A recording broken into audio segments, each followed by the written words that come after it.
ওং নমঃ শিবায়। জয় ভোলেনাথ। একটি বালক যার জন্মের পরেই তার মা তাকে ত্যাগ করেছিল আর নিজের স্বামীর চিতার উপর জ্বলে সতী হয়ে গেলেন, আর রয়ে গেল সেই অনাথ বালক একটি অশ্বত্থ গাছের নিচে। একা একাই কেঁদে কেঁদে ধীরে ধীরে বড় হতে লাগলো সে।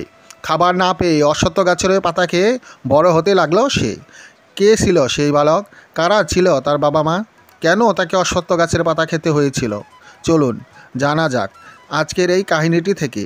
নমস্কার প্রিয় ভক্তগণ, স্বাগত আমার ইউটিউব দেবনাথ চ্যানেলে।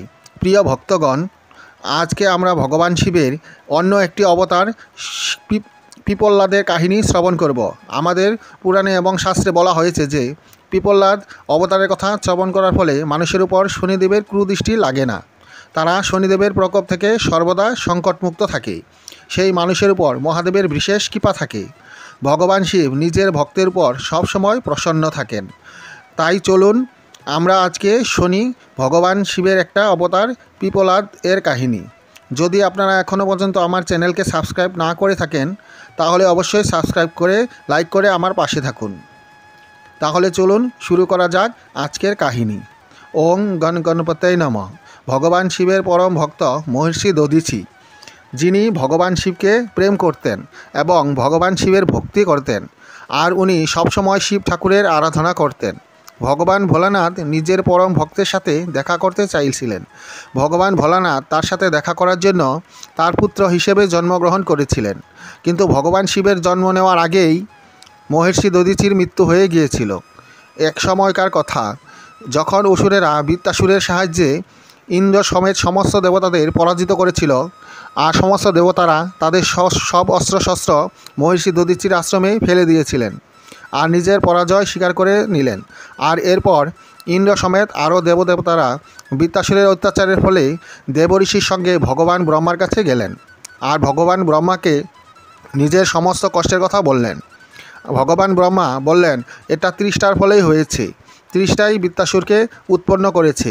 বৃত্তাসুরকে মারার জন্য আমি তোমাদের একটি উপায় বলছি। দধিচি নামে একটি মহান মুনি আছে, যিনি পূর্বজন্মে ভগবান শিবের আরাধনা করে নিজের হাড়কে বজ্রের মতো কঠিন করে নিয়েছিলেন।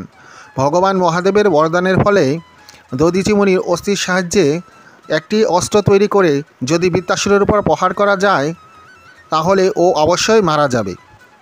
তাই আপনারা দধিচি মুনির কাছে গিয়ে ওনার অস্থি চাওয়ার প্রার্থনা করুন, আর ওই অস্থি দিয়েই বজ্র অস্ত্র বানান। ওই অস্ত্রের সাহায্যেই বৃত্তাসুরের মারা যাবে। ভগবান ব্রহ্মার কথা শোনার পর দেবমুনি বৃহস্পতি সমস্ত দেবদেবতা নিয়ে দধিচি মুনির আশ্রমে গেলেন, আর দধিচি মুনির সামনে গিয়ে সমস্ত দেবদেবতারা মাথা নত করলেন এবং প্রণাম করলেন। দধিচি ঋষি বিত্তানন্দের মধ্যে শ্রেষ্ঠ ছিলেন। সমস্ত দেবদেবতা এবং ইন্দ্র, যিনি নিজের স্বার্থটাই খুব ভালো বুঝেন, তারা সবাই ঋষিকে বললেন, হে মহামুনি, আপনি মহান শিব ভক্ত, আপনি দাতা, শরণাগতদের রক্ষা করুন। আমরা সবাই খুব দুঃখী, আমরা অনেক অপমানিত হয়েছি। আমরা চাই যে আপনি আপনার অস্থি আমাদের দান করুন, যা দিয়ে আমরা বজ্র অস্ত্র তৈরি করতে পারবো। সেই অস্ত্রের সাহায্যে বৃত্তাসুরের আমি বিনাশ করব। এইসব শোনার পর দধিচি মুনি সমাধিস্থ হলেন এবং ভগবান ব্রহ্মার ধ্যান করতে করতে প্রাণ ত্যাগ করলেন। এরপর দেবতারা তার অস্থিকে নিয়ে এবার দেবরাজ ইন্দ্র বিশ্বকর্মাকে আদেশ দিলেন যে বিশ্বকর্মা ইন্দ্রদেবের আদেশে ওই অস্থিগুলো দিয়ে অস্ত্র তৈরি করলেন। ইন্দ্র মহারাজ নিজের বাহন ঐরাবতের উপর বজ্র অস্ত্র হাতে বসেছিলেন। বৃত্তাসুরের সঙ্গে প্রচণ্ড যুদ্ধ হলো, আর শেষে ইন্দ্রদেব ওই বজ্র অস্ত্রের সাহায্যে বৃত্তাসুরের মস্তক কেটে দিলেন। চারিদিকে বিজয়ের উৎসব পালন হতে লাগলো। ভগবান ইন্দ্র বৃত্তাসুরের উপর বিজয় পেয়েছিলেন এবং দধিচি মুনির স্ত্রী যখন আশ্রমে এসে দেখলেন, তখন উনি দধিচি মুনির বিনা অস্থির মৃতদেহ দেখে খুব ক্রোধিত হলেন, আর উনি ক্রোধের বশে সমস্ত দেবতাদের অভিশাপ দিলেন যে, হে দেবতারা, তোমরা নিজেদের স্বার্থ পূরণের জন্য আমার স্বামীর প্রাণ নিয়ে নিলে। এই জন্য আমি তোমাদের অভিশাপ দিচ্ছি যে তোমরা সর্বদা পুত্রবিহীন থাকবে। তোমরা কখনো পুত্র প্রাপ্ত করতে পারবে না। নিজের স্বামীর মৃতদেহ দেখে উনি খুব কষ্ট পেলেন। নিজের স্বামীর বিয়োগে তিনি খুব চিন্তিত হয়ে গেলেন। যখন উনি নিজের স্বামীর চিতাকে আগুন লাগিয়ে তার মধ্যে প্রবেশ করতে যাচ্ছিলেন, তখনই আকাশবাণী হয় এবং দেবতারা বলেন, হে মাতা, আপনি এরকম করবেন না। আপনি পেটে দধিচি মুনির সন্তান আছে, তাই আপনি এই চিতার প্রবেশ করবেন না। এবার তখন মুনির স্ত্রী এই কথাটি স্বীকার করে নিলেন। তারপর ওই পুত্রের জন্ম হলো। ওই দৈবিক পুত্রকে দেখে মুনির স্ত্রী ভেবেই নিয়েছিলেন যে ও রুদ্রর অবতার। এটা জানার পর উনি পরম আনন্দে মগ্ন হয়ে ওই সন্তানকে নমস্কার করে স্তুতি করলেন। আর রুদ্র অবতারকে বললেন, হে পরমেশ্বর, আপনি এই অশ্বত্থ গাছের নিচে চিরকালের জন্য থাকুন। আপনি সমস্ত প্রাণীর জন্য সুখদায়ী হয়ে আপনাকে প্রেমপূর্বক স্বামীলোকে যাওয়ার আজ্ঞা দিন। এসব বলার পর দধিচি মুনির স্ত্রী তার ছোট্ট পুত্রকে অশ্বত্থ গাছের নিচেই রেখে তার স্বামীর চিতায় প্রবেশ করে গেলেন এবং নিজেকে সতী করলেন। আর এই রকমই প্রেম পূর্ব স্বামীলোকে গিয়ে ভগবান শিবের সেবা করলেন। এবার সমস্ত দেবতা আমন্ত্রিত হয়ে এই পুত্রের কাছে গেলেন। তখন ভগবান ব্রহ্মা প্রসন্ন হয়ে ভগবান শিবের অবতার এবং দধিচি মুনির পুত্র হিসেবে তার নাম রাখলেন পিপল্লাদ। ওখান থেকেই অর্তনদান হয়ে গেলেন। দধিচি মুনির স্ত্রী তার স্বামীর বলিদান সহ্য করতে না পেরে তার পুত্রকে অশ্বত্থ গাছের নিচে রেখে স্বামীর চিতায় বসে সতী হয়ে গেলেন। অশ্বত্থ গাছের নিচে থাকা ওই ছোট্ট বালকটি খিদের জ্বালায় চিৎকার করতে লাগলো। তারপর যখন খাওয়ার কিছু পেল না, তখন সে অশ্বত্থ গাছের পাতা খেয়ে বড় হতে লাগলো। অশ্বত্থ গাছের পাতা খেয়ে সে জীবিত থাকলো। একদিন ওই অশ্বত্থ গাছের কাছ থেকে নারদ মুনি যাচ্ছিলেন। নারদ মুনি অশ্বত্থ গাছের নিচে বসে থাকা ওই বালককে জিজ্ঞাসা করলেন, হে বালক, তোমার নাম কি? তোমার পিতা মাতা কে? তখন বালকটি বলল, এটা তো আমিও জানতে চাই। তখন নারদ মুনি ওই বালকটিকে খুব মনোযোগ সহকারে দেখলেন। মনোযোগ সহকারে দেখার পর নারদ মুনি চমকিত হয়েও গেলেন আর বললেন, হে বালক, তুমি তো মহান মুনি দধিচির পুত্র।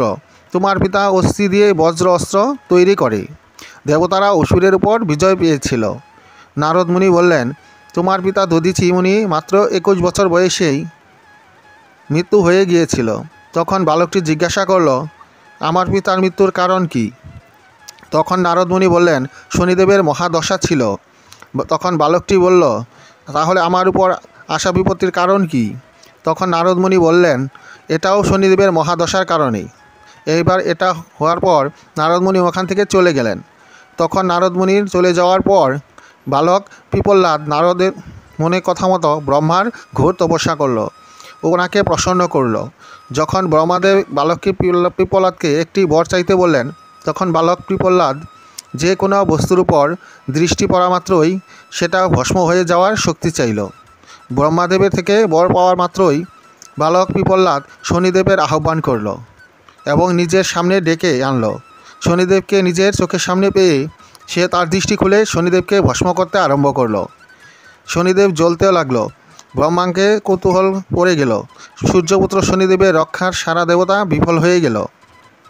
সূর্যদেব নিজের পুত্রকে নিজের চোখের সামনে জ্বলতে দেখে ব্রহ্মাদেবের কাছে গেলেন। নিজের পুত্রকে বাঁচানোর জন্য বিনতি করতে লাগলেন। তখন ব্রহ্মাদেব পিপল্লাদের সামনে এলেন এবং বললেন, হে পিপল্লাদ, তোমার পিতামাতার উপর হওয়া অন্যায় এবং তাদের মৃত্যুর প্রতিশোধ নেওয়ার জন্য শনিদেবকে শাস্তি দিলে। হে বালক, তুমি শনিদেবকে ছেড়ে দাও। কিন্তু ভগবান ব্রহ্মাদেবের বোঝানোর পরেও পিপল্লাদ রাজি হলো না। তখন ব্রহ্মাদেব ওই বরদানের পরিবর্তে অন্য যে কোনো 2টি বরদান চাইতে বললেন তাকে। তখন পিপল্লাদ খুশি হয়ে 2টি বর চাইলেন। প্রথম বর চাইলেন যে কোনো সন্তানের জন্মের পর 16 বছর পর্যন্ত তার জন্মকুণ্ডলিতে শনিদেবের প্রকোপ থাকবে না, কারণ আমার মতো কোনো সন্তান যেন অনাথ না জন্মায়। পিপল্লাদ দ্বিতীয় বর চাইলেন যে আমার মতো অনাথকে এই অশ্বত্থ গাছ আশ্রয় দিয়েছে, তাই কোনো ব্যক্তি যদি সূর্য উদয়ের পর অশ্বত্থ গাছ জল দান করে তার উপর শনিদেবের মহাদশার কোনো প্রভাব হবে না। তখন ব্রহ্মাদেব তথাস্তু বলে ওই 2টি বরদান দিলেন। তখন মহর্ষি পিপল্লাদ শনিদেবকে ব্রহ্মদণ্ড দিয়ে ওনার পায়ে আঘাত করে ওনাকে মুক্ত করে দিলেন, যার ফলে শনিদেবের পা ক্ষতিগ্রস্ত হয়ে গেল আর উনি আগের মতো গতিতে চলতে পারলেন না। তাই তখন থেকে শনিদেব ধীর গতিতে চলতে থাকেন, তাই ওনাকে শৈশ্বর বলা হয়ে থাকে। আগুনে জ্বলার ফলে শনিদেবের শরীর কালো হয়ে গেল। আর এভাবেই ঋষি পিপল্লাদ ওই অশ্বত্থ গাছের নিচে বসে চিরকাল তপস্যায় লীন হয়ে গেলেন। অনেক সময় চলে যাওয়ার পর ঋষি পিপল্লাদ রাজা অনারণ্যের পুত্রী পদ্মার সাথে বিবাহ করলেন। পিপল্লাদ এবং পদ্মার 10টি সন্তান হয়, যার তার পিতামাতার মতোই উগ্র তপস্যাকারী ছিলেন। এইভাবেই পিপল্লাদ ঋষির জন্ম হয়েছিল। যখন ঋষি পিপল্লাদ দেখলেন সমস্ত লোক শনিদেবের প্রকোপের কারণে দুঃখিত ছিল, তখন ঋষি পিপল্লাদ জগতের এই দুঃখ যার নিবারণ করার শক্তি কারোর ছিল না, ওই দুঃখ কষ্ট থেকে পিপল্লাদ ঋষি সবাইকে বরদান দিলেন। জন্মের পর থেকে 16 বছর পর্যন্ত সমস্ত শিব ভক্তরা শনিদেবের প্রকোপ থেকে মুক্ত থাকবে। আর যদি শনিদেবের আমার কথার বাইরে গিয়ে 16 বছরের কম সন্তানদের যদি মহাদশা দিতে চান, তাহলে উনি নিঃসন্দেহে ভস্ম হয়ে যাবেন। তো এই প্রকার শিবপুরাণে লেখা আছে যে তিনি এমন মহাত্মা আছেন যাদের স্মরণ করার ফলে শনিদেবের দশা লাগবে না। প্রথম হলেন মুনিগাধি, দ্বিতীয় কৌশিক ঋষি, আর তৃতীয় মহামণি পিপল্লাদ। শাস্ত্রে বলা হয় যে পিপল্লাদ ঋষির কাহিনী শুনলে সম্পূর্ণ কামনা পূর্ণ হয়।